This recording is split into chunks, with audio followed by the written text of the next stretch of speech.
kawo ƙarshen tashin hankali a yankin gabas ta tsakiya. To da wannan muka zo ga ƙarshen labaran asbahin na a wannan lokaci, sai dai kafin mu yi sallama da ku.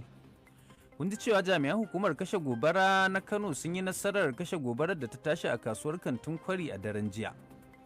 Yayin da likitoci ke kokawa kan rashin kayan aikin tiyata a wasu asibitocin tarayya da ke nan Kano, masana tattalin arziki na danganta lamarin da hannun mahukunta.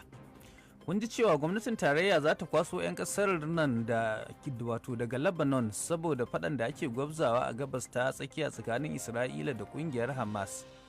Ke tare mun ba ku labarin yadda shugaban Faransa Emmanuel Macron ya yi kiran a gaggauta tsagaita wuta a Lebanon.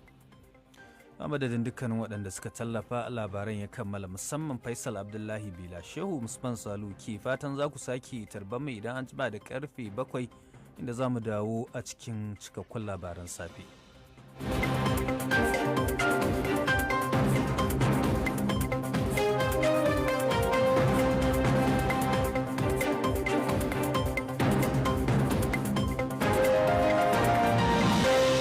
Tuma da la'agai da Shehu Usman Salu da gabatar